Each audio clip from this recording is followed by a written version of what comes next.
guys, what's going on, and welcome back to What Shall We Do Next. And today is show and tell again, and I have another autograph here which I want to show you guys, and I'm really excited about this one. I've been waiting for this one for a while. It came from California, and as you guys know, I've been collecting mainly horror autographs, and they're all in here. This is my autograph binder, and I've been collecting a lot of the cast from Annabelle creation, which is my favorite movie ever. Have I mentioned that before? I don't know.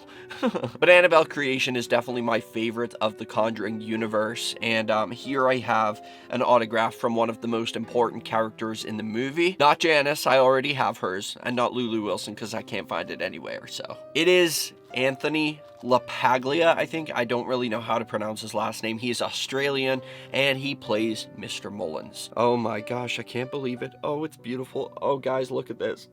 I can't believe it. But this is the autograph of Mr. Mullins, played by Anthony LaPaglia, or LaPaglia. I'm really not too sure if I'm pronouncing that right. Like I said, he's Australian. And I believe this was his first horror movie ever. He usually plays a lot of movies about like the Italian mafia and stuff like that. LaPaglia sounds like an Italian name. I guess he must be of like Italian descent, I guess, and he really enjoys playing those movies. So this was his first horror movie, and the reason he decided to go for a horror movie for once was because he has a daughter who was around the same age as some of the girls in the movie, and they were like telling him to do something different. He said he wanted to make them proud because they had literally never watched anything that he had ever been in before, because it doesn't really interest them. So he wanted to do this one because I guess they liked horror, and well, everybody likes horror movies when they first come out. So he'd done it, and he played the character really well. He seemed like a very troubled man. This was a man who was in pain.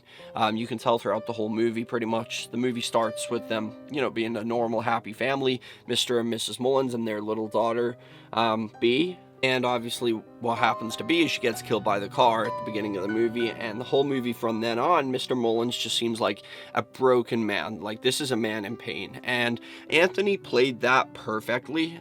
He just looked depressed. Even his body language, like there would be times when Sister Charlotte would like ask him for something, and he would just be kind of like,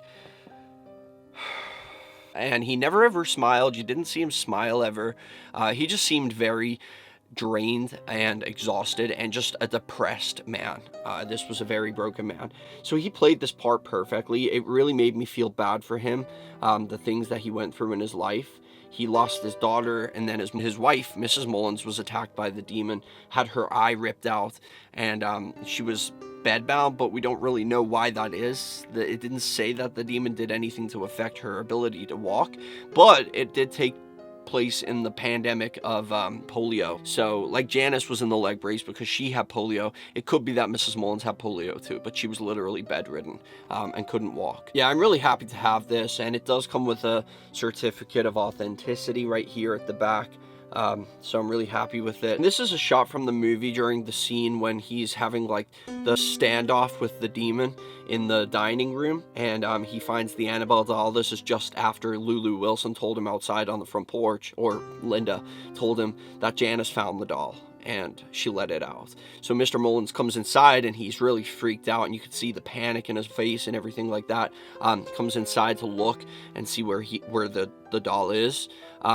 And he finds it sitting on the chair in the dining room, and as he approaches it, it leaves a little note like she always does, and it says, found you.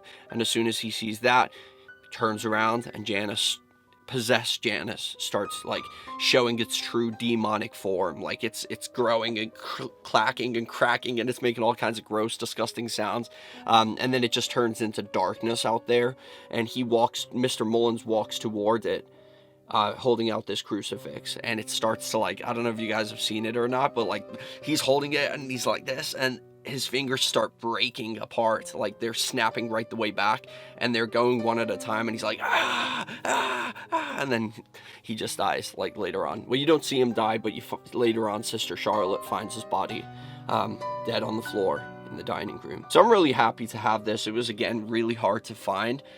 You can find ones of him, but to get one of him with a shot from the movie like this was a pretty good find. So I am very happy to have this. But that's pretty much it for this video, guys. I hope you enjoyed it. Smash a like on it if you did, and I will see you right back here in the next one. Peace out and chase your dreams.